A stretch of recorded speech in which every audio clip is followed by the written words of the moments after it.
大家好，歡迎嚟到 Big Dog Channel。今集帶大家去集商店、獸醫、寵物美容同領養於一身嘅領養中心，大家要記得睇到最後啦。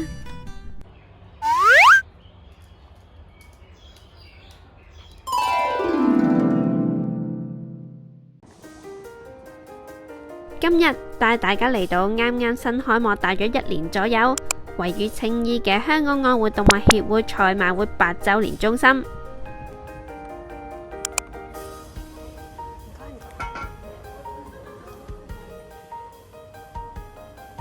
中心連天台大約樓高6層，地下呢一層我覺得係最多嘢睇。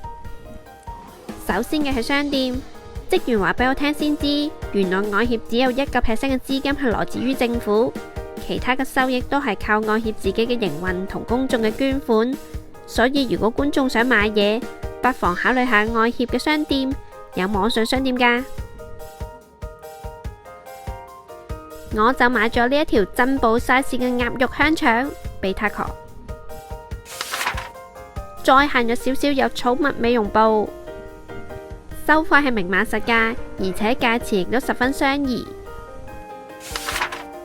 今次我哋係參加咗愛協自己舉辦嘅 tour， 帶我哋參觀整棟嘅青衣領養中心。呢個係講述香港愛護動物協會嘅里程碑。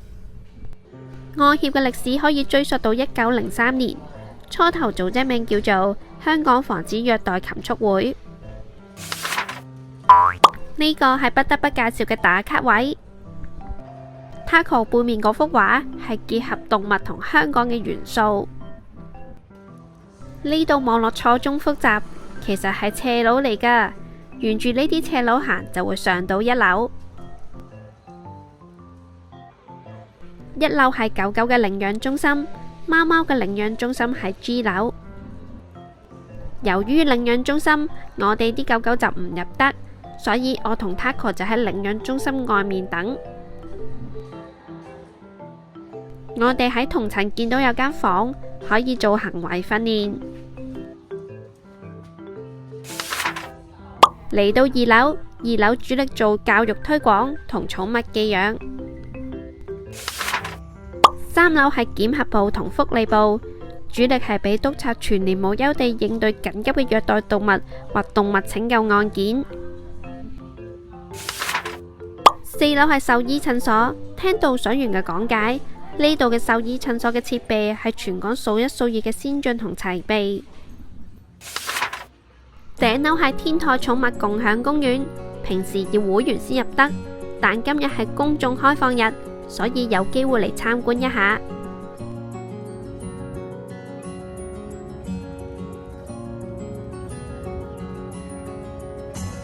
哇！天台風景好靚啊，對住個海。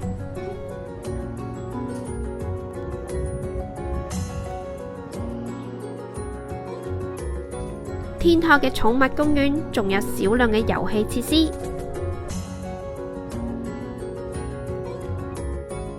Taco 同其他狗狗都玩咗一陣。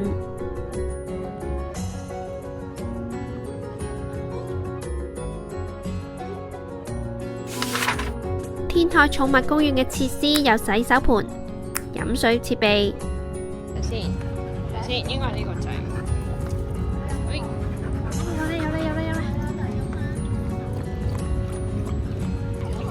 我覺得 Taco 都幾中意飲呢度嘅水喉水。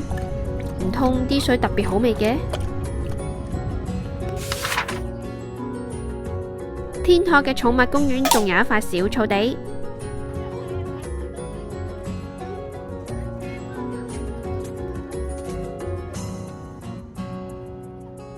不過草地唔係重點，重點係呢一個打卡位。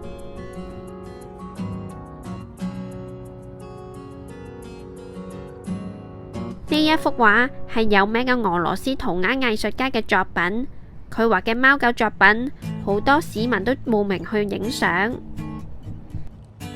我都唔例外，要同 Taco 喺度瘋狂打卡。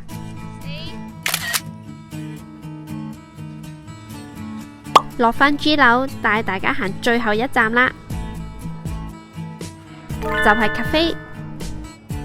不過 Taco 媽唔飲咖啡，但又想坐低 hea 下，於是就喺自動售賣機買支飲品。